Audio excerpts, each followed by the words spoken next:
we go. Hi, my name is Jim Wendler, the author and creator of 531. And speaking of 531, today we're going to discuss 3 things that everyone seems to get wrong when doing the 531 program. All right, problem number 1 is the training max. Generally, people choose too heavy of a training max for all their lifts, and this is especially true with the deadlift. Initially, I believed that we needed about a 90% training max. So for example, if your bench press was 300 pounds, your training max for the bench press would be 270 pounds. Now, I've decided, at least with the athletes I coach, we go a little bit lower, and these are my current recommendations. Our training max is based on what you can not smoke, but what you can lift cleanly, strongly, confidently, and with great bar speed, 5 reps. So if you trap bar deadlifting or squatting or whatever, and let's say you do 405 for 5 strong, confident, awesome reps, that would be your training max. The reason why we did this is one, we always base everything on bar speed. Really, with the kids that I coach, I don't really use percentages at all. I just look at their bar speed, and that's how I determine their training max. But by using a little bit lighter weights, you're ensured that your bar speed is always optimal, your reps are always perfect, and that you don't, when you do have a bad day, you don't kind of crap the bed and have a horrible workout. And when you do feel good, you can still push for reps and have a great day. But this ensures that no matter where you are within the training program, you can always have at least a okay workout. This will, and obviously this allows you for more improvement over a longer period of time. And mentally, one of the good things about this is when you do have a bad workout, you won't fail. You'll just not have a great day. You're just not going to fail. So it's not going to beat you down mentally. All right, the second issue that I see people having with the 531 program is assistance work. Either they do too much or too little. Now, it's very hard for me to give exact recommendations because a lot of this is based on your current state of readiness and your background. So if whatever you're doing is working, if you're getting stronger and you feel great, just keep doing what you're doing. But here are my general recommendations.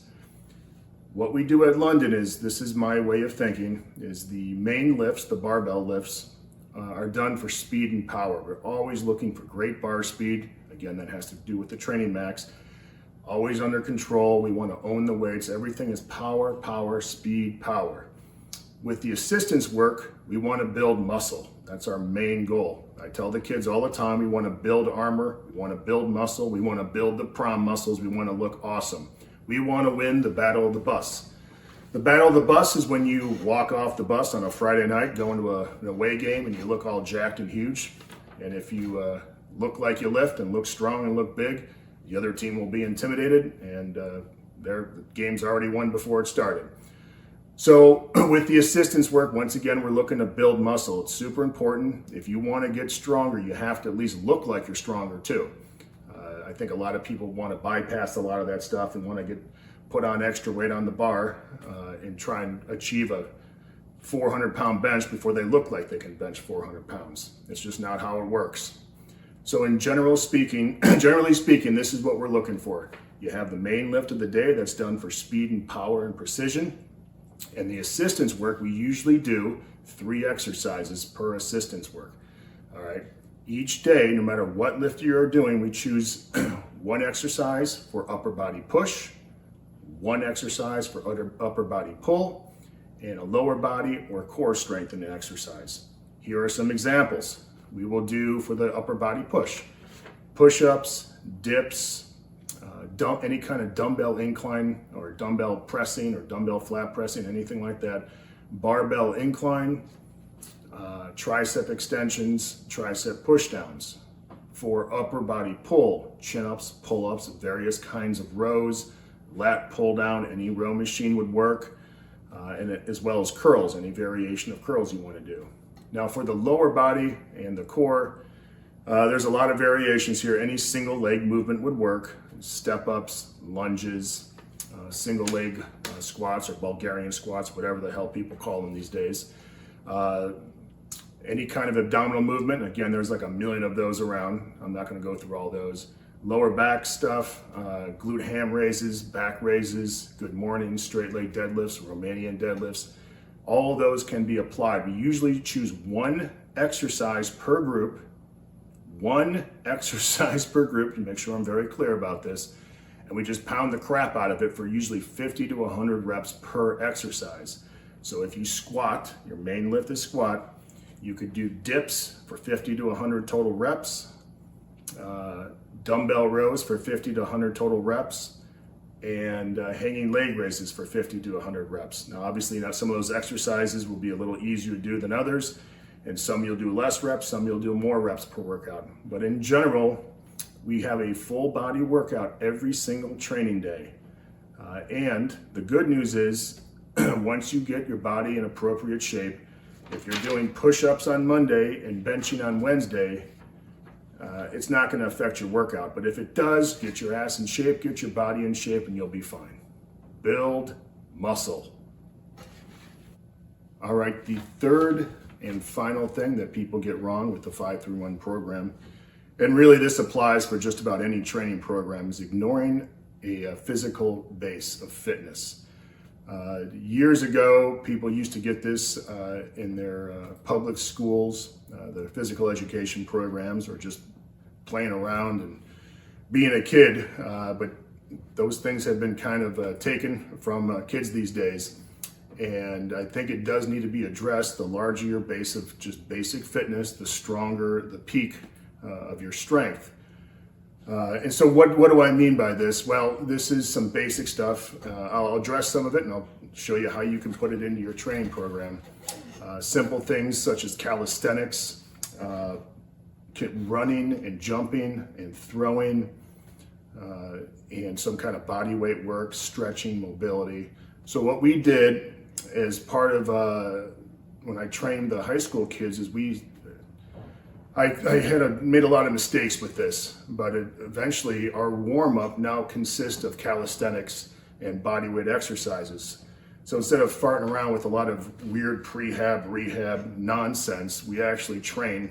Our warm-up is training essentially. So we do a lot of lunges, 4 and 6 count burpees, jumping jacks, hanging leg raises, push-ups, chin-ups, body weight squats, mountain climbers. So that's part of our warm-up. We have 10 minutes where I give them 2 to 3 to 4 exercises, and they have to do as many as they can with great form. They're not supposed to kill themselves, but they're still supposed to push fairly hard. And so within those 10 minutes, we can make up for some lost time.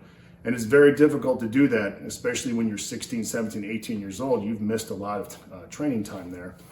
But that's how we address that issue. And we also do stuff such as bear crawls as part of our warm-up, reverse bear crawls, crab walks, wheelbarrow walks, the kids holding the legs. It's like from the Kama Sutra or something, I don't know. Things like that don't take very much time, but can make a great addition to your warm-up and address some base physical things. And we do a lot of cartwheels too, and forward rolls and backwards rolls. Those are part of our training session. Again, you don't have to pick all of these things at once. As an example, yesterday we did leg raises, push-ups and chin-ups. We also did forward and backwards crab walk, cartwheels, forward rolls, and bear crawls. That took all of about 13 minutes to do. We also do a lot of jumping. Again, the jumping doesn't have to be, you don't have to spend 30 minutes doing it.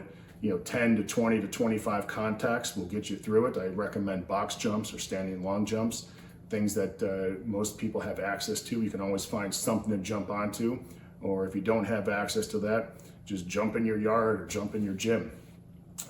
Work on landing. It doesn't have to be super intense either, but these are small things that if you don't address them, we're going to limit how strong you can get. Also, this, stretching and mobility doesn't take more than 5 to 10 minutes. You do that every single day, you'll make great improvements. And to be honest, there isn't a single person I know, most of my friends are in the fitness and strength industry. Once you start getting to be 40, 50, 60 years old, Every single one of these guys wish they would have done a little bit more mobility and stretching work throughout their career. Now remember, a little bit is very easy to do.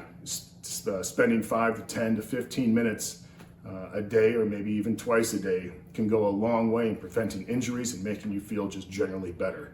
You feel better, you train better.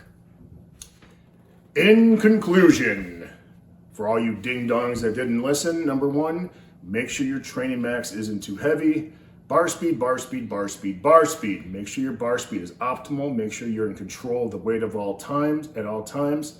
Make sure you own the weight. When you take that off, you should own that barbell. It should be control on the way down, total control on the way down, explode on the way up. This will allow for greater and greater improvements over a longer period of time. Number two, assistance work. Make sure you're doing some, but not too much. Again, I've offered some pointers in there, but just make sure you're building muscle. It's super important that we build muscle. You can't get super strong by being just a skinny little twink. Trust me, it's not gonna work. And number three, do not ignore your base of fitness. Even if you're older, obviously some of these things you can't do, but you can improve on some basic levels of fitness. So if you can do jumping jacks, do them. If you can do leg raises, do them as part of your warm-up. If you can do cartwheels, do them. If you can do some box jumps or standing lung jumps, do them. Push-ups, dips, chin-ups, inverted rows. Pick 2 to 3 or 4 of those things and do them as part of your warm-up, and do those consistency and regularly, and you'll see great improvements in the long run. This is Jim Wendler, author and creator of 531, telling everyone, keep doing your Kegels, and I'll see you next time.